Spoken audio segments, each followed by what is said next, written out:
Hi, friends. Welcome back to our special November podcast series, all about money gratitude, featuring The Magic by Rhonda Bryan. So last week, we kicked things off by talking about how being thankful can totally change how you handle money. We learned that emotions are a big deal when it comes to spending and saving, and that being grateful can help you build better money habits. Because, as I always talk about, your thoughts create your feelings, which generate your actions, which create your results. And if your thoughts are not generating feelings of gratitude, then you're probably not doing actions and getting the result you want. So it makes sense.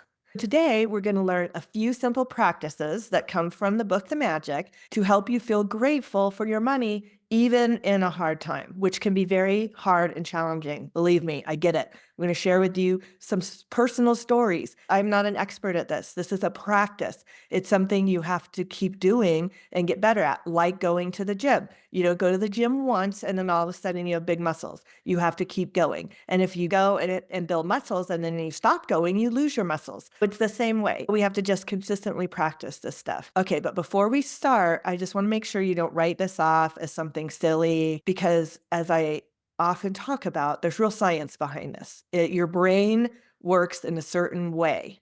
And we're going to talk about that way because that is how we reprogram our own thoughts. That's how we kind of brainwash ourselves in a good way. This is why it's so important for us to learn the skill of managing our feelings. And it's a skill. It's something you learn. We're not taught this in school. We're not taught this anywhere else. So we need to teach it to ourselves. And once we start to teach ourselves how to manage our emotions, we can see that we can create any result we want in our life. We need to know that when you're feeling grateful, you can't also be feeling scared or anxious. You can't feel those different feelings at the same time. So if you're choosing to feel grateful, you're not having those other negative feelings and they aren't bringing you down. You can decide to have grateful feelings even when things are tough. I know that's hard to think about, but you can do that. It can make a big difference. And we're just going to talk about these steps,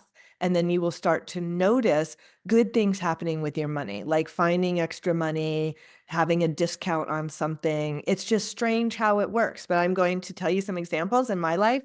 I will convince you that being grateful can change your money situation. Let's get started and attract some great things into your life. This first practice is called magic money, and there are two simple steps to it. But before we jump into it, I want to bring in a quote from Tony Robbins because it really helps explain how this works. And the quote is, "Where focus goes, energy flows." And this means that whatever you focus on impacts your life. So it's better to focus on, let's say, goals instead of fears. If you're always complaining or worried about money, things won't improve. You will just end up with more negative feelings and more problems. This idea is backed by how your brain works. When you focus on something, your brain's attention system, called the RAS, reticular activating system, it kicks in and it acts like a filter, only letting important stuff through. So if you focus on positive things, your RAS will show you opportunities and ideas and help you achieve them. But if you focus on fears or you're constantly complaining, your RAS will bring more of those things to the front of your mind, making it hard to see good stuff. I'll give you a good example that people always use. Let's say you're in the market to buy a white Toyota RAV. That's what you want. You're so excited about it. You've been pricing them out. You're going about your day, driving to the grocery store, driving to work. You're going to see white Toyota RAVs everywhere. And the reason is because of your RAS. There's so much information out in the world that your brain cannot take it all in. It can't make sense of it all. So the RAS is this filtering system that says white Toyota RAVs are important to you right now. And so it will filter all the other things you see, and that's what you will see. It's crazy how it works. I want you to try it, and you will see how you can make your brain work for you. Negative thoughts also make our brain release stress hormones like cortisol, and that can just make us feel more stressed, more upset, and makes it tough to find solutions or notice anything positive in the situation. In that same way, when you focus on gratitude, your brain is releasing chemicals like dopamine and serotonin. And these chemicals help improve your mood, make you feel better, and make you see new possibilities. I just want to convince you that choosing to focus on what you want instead of what you're afraid of, your brain will support you in this and you will have more good outcomes. This focus shift not only lowers your stress, but helps you spot opportunities, be more resilient, and have a more positive and active mindset. This magic money practice teaches you to be thankful for the money you do have. I know this might be tough if you're going through a hard time, but just you knowing that generating gratitude can start to make things better can really inspire you to learn this skill and change your mindset. Here are 2 simple steps to help you focus on gratitude and bring more things your way. Step 1 is to think about your childhood, a time when you weren't responsible for money, and write a list of all the times other people paid for you. Consider things like, I had food to eat, I always had dinner on the table, I had a beautiful home to live in, I had transportation to and from school, I had a bike, I had toys, I had pets, I could be in sports, I had piano lessons. Write a whole list and in your heart be very focused on being thankful for all of those memories. Because as you're thankful for that past experience and you're feeling that gratitude, it's going to come into your present and your future. Try that and see how it feels. The second thing is to take a dollar bill, write a sticky note that says, "Thank you for all the money I've been given throughout my life." And I do that. I have it here. I've had this here for years and years. Hopefully, you can't see the bad handwriting, but this sits on my desk and I just gaze over at it and will say, "Thank you, thank you." Mine says, thank you for all the money I have now." My words are a little bit different, but you get the idea. You're going to look at this dollar bill during the day, and you're just gonna feel really thankful for this list of all the things that you received throughout your childhood. And the more you feel this gratitude, the more you'll start to see amazing changes. I'm not kidding. It's magic. This magic happens when you focus on being thankful. Here's a powerful example of how complaining about a money problem just made worse for something in my life. So last year, after I left my struggling business, I had to sell my house, pay off a loan, and move into a rental house. And then I found out that someone was living in one of my rental properties without my permission, without paying, without a lease. And I got so frustrated. How this happened is that during the pandemic, property management companies found a system to show properties without anyone being there so that COVID wouldn't spread. And they just kept that system going. So some scammers took advantage of the situation by sneaking in, moving their stuff in, and then pretending to have a fake lease. Or I guess they were pretending to have a lease that was fake. The police couldn't remove them because they couldn't tell if the lease was real or not. So I had to go through this very long eviction process that took about 4 months. And during that time, I had no rent and my property was being damaged by all of the people that this person was letting in and out of the house. Let me tell you, I was constantly complaining about the situation to whoever would listen. And things kept getting worse and worse. Every day, there was news of something else that was going wrong with the situation. I even had to hire a constable to guard the house at one point, and he just sat outside and watched it because I was afraid that they would start taking appliances out, and there was a lot of other activity that I was worried about. So I had to pay this constable an hourly fee to sit outside the house and babysit it. Finally, my son asked, "Why are you living in a rental house while someone else is living for free in yours?" And he suggested, "Why don't you sell the rental and buy your own house? You get rid of that problem and you also solve a problem for yourself." I had never even thought of this because I was too focused on complaining. I really hadn't thought of anything except for how frustrated I was. Why me? Why this? Why are there scammers? Why can't the police do anything? My complaining, whether aloud or just in my head, was constant. This suggestion of maybe you sell the place put me into different actions. And I started looking at what is the value of the property and how much I could get for it. And I realized that the property had more than doubled in value.